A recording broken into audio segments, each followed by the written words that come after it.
Hello students. चलो start करते हैं आज की क्लास। आज हमें सीखना था कंपनी अपने डिवेंचर्स को कितने टाइप से इशू कर सकती है। ठीक है, तो इशू करने से पहले एक चीज़ आपको क्लियर कर दूं कि जो कंपनी शेयर इशू करती थी ना, क्या चीज़, शेयर में कौन सा, इक्विटी शेयर और प्रेफरेंस शेयर, इसकी बात कर रहा हूँ मैं। कंपनी इसको पार पे इशू करती थी, मतलब 100 रुपीज़ वाला 100 रुपीज़ में इशू कर दिया, बात खत्म। सेकंड, प्रीमियम पे भी तो इशू करती थी कंपनी अपने शेयर्स, 100 रुपीज़ वाले 120 में, याद है ना, 20 रुपीज़ आते थे हमारे पास, 20 रुपये का सिक्योरिटी प्रीमियम का प्रॉफिट होता था, हम उसको क्रेडिट करते थे ट्रांसफर या ड्यू की एंट्री में। जी सर बिल्कुल। तो प्रीमियम पे भी, लेकिन कंपनी अपने शेयर्स को डिस्काउंट पे इशू नहीं करती थी, क्योंकि कंपनीज एक्ट 2013 के सेक्शन 54 में लिखा हुआ है company can not issue its share at discount. Clear है? तो कंपनी अपने शेयर को पार पे और प्रीमियम पे इशू करती थी, लेकिन डिस्काउंट पे नहीं करती थी अपने शेयर को। बात करते हैं डिवेंचर्स की। किसकी बात करते हैं? डिवेंचर्स की। कंपनी क्या करती है? अपने डिवेंचर्स को पार पे इशू कर सकती है, प्रीमियम पे कर सकती है, डिस्काउंट पे कर सकती है। सर कैसे, बताना एक बार। पार का मतलब होता है 100 रुपीज़ का 100 में इशू कर दिया, खत्म। दूसरा, प्रीमियम पे कर सकती है 100 रुपीज़ का 110 में कर दिया, 120 में कर दिया, 150 में कर दिया, या 200 में कर दिया, कितने में भी, मतलब फेस वैल्यू से ज़्यादा में इशू कर रही है, मतलब प्रीमियम पे इशू कर रही है। ठीक है, समझ आई बात इतनी। अगर फेस वैल्यू से कम पे इशू कर रही है तो उसको बोलते हैं डिस्काउंट पे इशू करना। जैसे कि डिस्काउंट पे इशू मतलब 100 रुपये का 80 में या 90 में या 98 रुपीज़ में, 98 रुपीज़ में फेस वैल्यू से कम पे इशू कर रही है तो डिस्काउंट, और फेस वैल्यू से मोर देन कर रही है तो प्रीमियम पे। जी सर बिल्कुल समझ आ गया। सर ये जो प्रीमियम और डिस्काउंट है, इनका ट्रीटमेंट भी जैसे हम सिक्योरिटी प्रीमियम का करते थे वैसे ही करना है। जी सर बिल्कुल वैसे ही करना है। प्रीमियम का होता था क्रेडिट, क्योंकि अपना प्रॉफिट था। ठीक है, उसी तरह अगर मैं इनकी बात करूं तो प्रीमियम तो होगा क्रेडिट, क्योंकि ये प्रॉफिट है, और डिस्काउंट अपना लॉस है, इसलिए इसको हम लोग को डेबिट करना पड़ेगा।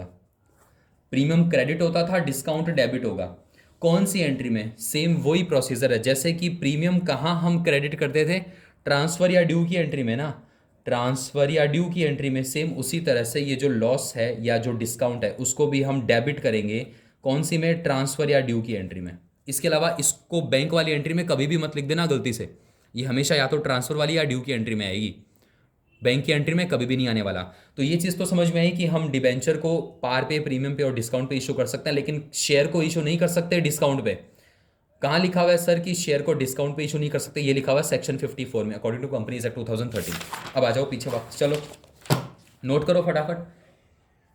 Issue of debenture, company debenture को इशू कर सकती है पार पे, प्रीमियम पे और डिस्काउंट पे। समझ आई ये बात यहाँ तक? आगे चलो।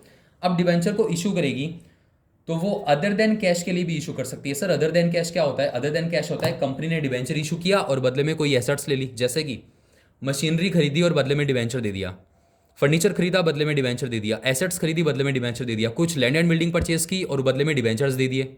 समझ आ रही है बात? समझ आ रही है बात? तो इसी को बोलते हैं for other than cash. Cash के अलावा कुछ और परचेज कर रहे हैं हम लोग। ये हो गया फर्स्ट कंडीशन। अच्छा, इसमें भी कंपनी है ना, इनको पार पे, प्रीमियम पे, डिस्काउंट पे इशू कर सकती है। ये फर्स्ट पॉइंट क्लियर हो गया अपना। सेकंड है फॉर कैश। कैश के लिए क्या होता है? अरे सर कंपनी डिबेंचर इशू कर रही है और बदले में पैसे ले रही है, बिल्कुल यही होता है फॉर कैश। और इसमें भी क्या होता है? फर्स्ट होता है in lump sum payment, second one is in instalment. Sir ऐसा हमने शेयर्स में भी पढ़ा था, बिल्कुल सेम टू सेम वही चलने वाला है। ठीक है, केवल वहां पे इक्विटी शेयर या प्रेफरेंस शेयर लिखते थे, यहाँ पे डिबेंचर लिखेंगे। ओके सर समझ आ गया। सर अदर देन कैश का मतलब होता है कि वो कुछ एसेट्स परचेज करेगी और बदले में डिबेंचर दे देगी, बिल्कुल। फॉर कैश के लिए क्या, इसका क्या मतलब होता है कि वो कैश लेगी और बदले में डिबेंचर देगी। ठीक है, ये तो समझ में आया कि वो कैश लेगी और बदले में डिबेंचर देगी। ओके, अब सर ये बताओ इन लमसम पेमेंट, मान लो 100 रुपीज़ का डिबेंचर है और उसने डिबेंचर दिया और 100 रुपीज़ एक बार में ही ले लिए, 100 रुपये इंस्टॉलमेंट में नहीं लिए, पूरे के पूरे पैसे एक बार में दे दो भाई, हमें टाइम नहीं है आगे, जो डिबेंचर के 100 रुपये हमें एक बार में दे दो। इसको बोलते हैं इन लमसम पेमेंट। दूसरा होता है इन इंस्टॉलमेंट। 100 रुपीज़ का डिबेंचर था, उसने सबसे पहले एप्लीकेशन पे लिए 50 रुपीज़, फिर उसने अलॉटमेंट पे लिए 20 रुपीज़, फिर उसने फर्स्ट कॉल पे लिए 15 रुपीज़, फिर उसने सेकंड कॉल पे लिए 15 रुपीज़। इस तरह से वो 4 बार में करके मंगा रही है, तो हो गया ना इंस्टॉलमेंट में। या फिर मान लो वो 2 बार में करके मंगा रही है, मान लो पहली बार उसने 70 रुपीज़ मंगा लिया एप्लीकेशन एंड अलॉटमेंट पे, फिर उसने 30 रुपीज़ फर्स्ट कॉल पे मंगा लिया। समझ में आई बात इतनी? जी सर। तो इस तरह से जब कंपनी अपने डिबेंचर का अमाउंट इंस्टॉलमेंट में मंगाती है तो उसको बोलते हैं इन इंस्टॉलमेंट। हमने टोटल अभी तक दो दो केसेस पढ़ लिए। First one is other than cash, second one is for cash. और कैश में भी क्या, इन लमसम पेमेंट और इन इंस्टॉलमेंट। क्लियर हो गया यहाँ तक? देखो इतनी चीज़ें हमने शेयर्स में भी पढ़ी थी, बिल्कुल पढ़ी थी। ये मैंने रेड पेन से इसलिए लिखा है क्योंकि ये दो चीज़ें हम अभी नहीं सीखने वाले हैं। देखो इसमें क्या होता है, एज ए कोलेटरल सिक्योरिटी। अच्छा, कंपनी इसको भी प्रीमियम पार पे डिस्काउंट पे इशू कर सकती है, इनको भी प्रीमियम पार डिस्काउंट पे, इसे भी प्रीमियम पार डिस्काउंट पे, लेकिन कंपनी फिर इशू करती है एज ए कोलेटरल सिक्योरिटी। अब सुनना ये क्या होता है, इसमें ना सिक्योरिटी वर्ड याद रखना, सिक्योरिटी। देखो एज ए कोलेटरल सिक्योरिटी क्या होता है, मान लो कंपनी को लोन चाहिए और कंपनी पब्लिक से लोन नहीं लेना चाहती, डिबेंचर इशू करके पब्लिक से लोन नहीं लेना चाहती, कंपनी को बैंक से लोन लेना है। तो कंपनी जब बैंक से लोन लेती है तो कंपनी को क्या करना पड़ता है, अपनी कुछ एसेट्स वगैरह बैंक में गिरवी रखनी पड़ती है, प्रॉपर्टीज़ के जो डॉक्यूमेंट्स होते हैं वो बैंक में गिरवी रखने पड़ते हैं। तो कंपनी क्या करती है कि वो अपनी एसेट्स के डॉक्यूमेंट गिरवी ना रख के कंपनी क्या करती है, अपने डिबेंचर लेके जाती है बैंक में कि हाँ भाई ये लो मेरे डिबेंचर, इसको गिरवी रख लो और मुझे लोन दे दो। तो इसको बोलते हैं as a collateral security. Company ने बैंक में डिबेंचर्स को गिरवी रखा है, ठीक है, डिबेंचर्स को रखा है बैंक में as a security. Company debentures को बैंक में रखेगी और बदले में लोन ले लेगी, इसको बोलते हैं एज ए कोलेटरल सिक्योरिटी। समझ में आई बात ये? जी सर बिल्कुल आ गई। एक होता है अकॉर्डिंग टू, सबसे last as a collateral security समझ में आया। उसके बाद आता है according to the condition, according to the condition of redemption. मतलब जब कंपनी डिबेंचर को इशू करेगी उस टाइम पे कंडीशन बता देगी कि मैं इसका रिडेम्पशन कब करने वाली हूँ और कितने रुपए में करने वाली हूँ। मतलब कि मान लो कंपनी ने आज डिबेंचर इशू किया 100 रुपए का, 100 रुपए में, और कंपनी इसको 10 साल के बाद में रिडेम्पशन करेगी, 100 रुपए के बदले में 150 रुपए देगी डिबेंचर होल्डर्स को।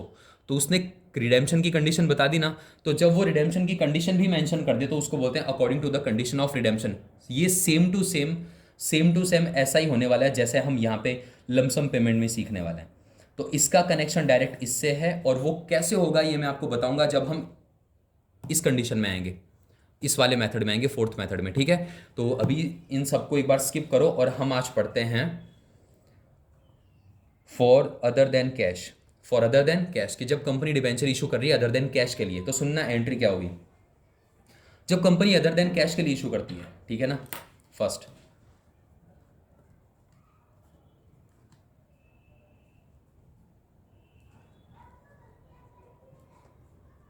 अदर देन कैश, तो इस केस में क्या होगा, यह है कंपनी और ये है पब्लिक। कंपनी इनको डिबेंचर देती है और बदले में इनसे क्या ले लेती है, कुछ ना कुछ एसेट्स ले लेती है, कुछ ना कुछ एसेट्स जैसे कि building, machinery, plant, equipment, land, कुछ भी ले लेती है, ठीक है। तो देखो डिबेंचर गया और बदले में एसेट्स आ गई, कैश तो नहीं आया ना, कैश तो नहीं आना। अगर कैश आता ना बदले में तो वो हो जाता फॉर कैश के लिए, लेकिन कैश नहीं आया, हमारे पास एसेट आ रही है, तो ये फर्स्ट मेथड है फॉर अदर देन कैश। यहां तक सबको समझ आ जाना चाहिए। अब आगे चलते हैं। देखो इसमें क्या हो रहा है, कंपनी एसेट्स लेगी और बदले में डिबेंचर देगी, तो इसमें हमें हमेशा दो एंट्री पास करनी होगी। फर्स्ट एंट्री क्या होगी, सबसे पहले एसेट आएगी, डिबेंचर बाद में जाएंगे, तो सबसे पहले एसेट्स को लाने की एंट्री करो, जैसे कि शेयर में करते थे, सेम टू सेम वैसा ही। सबसे पहले एसेट्स आएगी, एसेट्स को करेंगे डेबिट और फिर करेंगे टू, अभी हम डिबेंचर्स नहीं देंगे, अभी हम पहले उसको क्रेडिटर बनाएंगे, उसको पहले वेंडर बनाएंगे, जिससे एसेट्स परचेस करते हैं उसको बोलते हैं vendor, to vendor account, to vendors account. मान लो ये था 10 लाख रुपए का, 10 लाख रुपए की हमने एसेट्स परचेज कर ली। अब सेकेंड एंट्री उसको डिबेंचर देने की एंट्री करनी पड़ती है, तो सेम अकाउंट को सेम अमाउंट से डेबिट कर दो। सेकेंड एंट्री क्या होगी, vendor account debit, vendors account debit कर दो 10 लाख रुपीज से, सेम अकाउंट को सेम अमाउंट से डेबिट कर दो, और टू कर देंगे डिबेंचर, ठीक है, टू क्या कर देंगे डिबेंचर। अब एक चीज़ और याद रखना, डिबेंचर जब अपन ने इशू किया तो एक स्पेसिफिक रेट से किया होगा ना, तो इसके आगे उसका नाम लिखा होता है, जैसे कि 10% या 12%, तो उसका नाम भी लिखा जाता है। तो मैं लिख रहा हूँ टू 10% डिबेंचर, टू 10% डिबेंचर, ये हो गया 10 लाख रुपीज़। बस सिर्फ दो एंट्री करनी है, पहले एसेट्स परचेज कर लो, फिर उसको डिबेंचर देने की एंट्री कर दो। क्लियर है? तो ये दो एंट्री हो गई। जी सर बिल्कुल हो गई। अच्छा, अगर सर कंपनी, ये हमने सीखा है पार पे, किस पे सीखा है, पार पे, फर्स्ट कंडीशन होगी हमारी पार पे। सेकंड सीख रहे हैं इसी में फॉर अदर देन कैश में, प्रीमियम पे। किस में सीख रहे हैं, प्रीमियम पे। देखो प्रीमियम पे क्या होगा, कंपनी एसेट्स परचेज करेगी, बिल्कुल क्लियर है, उसके बाद टू वेंडर्स कर देगी। जी सर समझ में आ गई बात। फिर सेम अमाउंट को सेम अकाउंट को सेम अमाउंट से डेबिट भी कर देगी, और फिर कर देगी टू 10% डिबेंचर, और फिर कर देगी to security premium, security premium account. Sir ऐसा तो हम उसमें भी करते थे, जितना सिक्योरिटी प्रीमियम का अमाउंट होगा उसको क्रेडिट कर देंगे, ये हो गई second condition. Sir security premium अपना प्रॉफिट है, ये ट्रांसफर या ड्यू की एंट्री में क्रेडिट होता है, बैंक वाली एंट्री में कभी भी नहीं होता, याद रखना ये। ठीक है, तो इसको सेकंड एंट्री में सिक्योरिटी प्रीमियम को क्रेडिट कर देंगे। समझ में आई बात इतनी? ओके सर, ये चीज़ तो क्लियर हो गई। अब बताओ सर, अगर वो डिस्काउंट पे इशू करे तो, अगर वो डिस्काउंट पे इशू करे तो सर उस केस में हमें क्या एंट्री पास करनी होगी? तो सुनना, बिल्कुल सेम एंट्री है। एसेट्स को डेबिट कर दो, टू वेंडर अकाउंट कर दो। इतना करने के बाद सेम अकाउंट को सेम अमाउंट से डेबिट कर दो, vendors account debit 10 lakh rupees से। उसके बाद क्या करना है हमें? डिस्काउंट, अरे सर इसमें तो डिस्काउंट भी है, डिस्काउंट है तो डिस्काउंट अपना एक्सपेंस है, खर्चा है, उसको डेबिट करेंगे। तो यहाँ लिखो discount on issue of debenture, discount on issue of debenture, ISUED, issued of debenture, इसको करेंगे डेबिट, जितना भी उसके डिस्काउंट का अमाउंट होगा। ठीक है, फिर सिक्योरिटी प्रीमियम नहीं आने वाला है, तो फिर इतनी एंट्री बनेगी। बताओ कौन सी एंट्री बनेगी? वेंडर्स अकाउंट डेबिट हो जाएगा, discount on issue of debenture debit हो जाएगा, क्योंकि अपना एक्सपेंस है, इसको कर देंगे डेबिट क्योंकि अपना एक्सपेंस है। और फिर हो जाएगा टू 10% डिबेंचर। और हाँ, ये जो 10% डिबेंचर, इसमें हमेशा फेस वैल्यू ही जाने वाली है, याद रखना।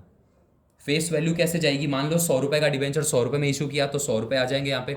100 रुपये का डिबेंचर प्रीमियम पे इशू किया मान लो 120 में, तो इसमें तो 100 रुपीज़ ही जाएंगे, और जो 20 रुपीज़ ऊपर प्रीमियम वाले वो सिक्योरिटी प्रीमियम में आ जाएंगे। अब मान लो कंपनी ने डिबेंचर इशू किया डिस्काउंट पे 100 रुपीज़ का, क्या 90 रुपीज़ में, 90 रुपये में, तो डिबेंचर में तो 100 ही आएंगे फेस वैल्यू के हिसाब से, और जो डिस्काउंट के 10 रुपये होंगे वो ऊपर चले जाएंगे discount on issue of debenture में। समझ आई ये बात इतनी? जी सर, हमें ये समझ में आ गया। अच्छा, एक और मोस्ट इंपॉर्टेंट लाइन, अगर हमें नंबर ऑफ डिबेंचर्स गिवन नहीं है तो हमें नंबर ऑफ डिबेंचर्स कैलकुलेट करना पड़ेगा।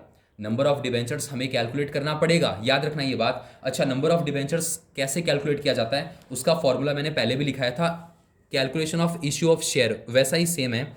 अमाउंट पेबल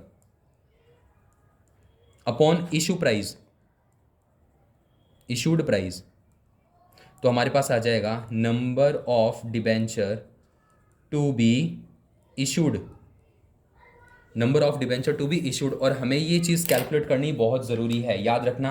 क्वेश्चन में हमें ये चीज़ निकालनी या मेंशन करनी ज़रूरी होगी, इसके बिना क्वेश्चन करना ही नहीं है, क्योंकि क्वेश्चन गलत होने के 99% चांसेस बनते हैं अगर हमने number of debenture to be issued या नंबर ऑफ डिबेंचर कैलकुलेट नहीं किया तो। ये चीज़ समझ में आई? अपना ये फर्स्ट मेथड कंप्लीट हो गया, issue of for other than cash, ये अपना टॉपिक कंप्लीट हो गया। अब मैं आज बात करता हूँ फॉर कैश में, किसकी बात करता हूँ? फॉर कैश में, और वो भी कौन सा? इन लमसम पेमेंट। लमसम पेमेंट जब हम करेंगे, मतलब जब हम डिबेंचर इशू करेंगे और वो पूरे पैसे एक साथ मंगाएंगे, 100 रुपये का है 100 रुपये एक साथ मंगा लिया, फिर 100 रुपये का हमने 120 में इशू किया तो 120 हमने एक साथ मंगा लिया, 100 रुपीज़ का अगर अपन ने 90 रुपीज़ में इशू किया तो 90 रुपीज़ एक बार में मंगा ली, इनको बोलते हैं हम लमसम पेमेंट। ठीक है, सारे के सारे पैसे एक बार में मंगा रहे हैं। तो आज की क्लास में हम ये भी फटाफट पढ़ लेते हैं, फिर इसके 2-4 क्वेश्चन है उसको नेक्स्ट क्लास में करेंगे। ठीक है, चलो फटाफट आते हैं इन लमसम पेमेंट में। लमसम पेमेंट में क्या होता है सर, ये और बता दो जल्दी से। देखो, सेम वैसा ही है जैसे हम शेयर्स इशू करते थे, इसमें भी केवल 2 एंट्री पास होने वाली है, फॉर कैश। फॉर कैश में भी कौन सा हम फर्स्ट मेथड सीख रहे हैं? इन लमसम पेमेंट।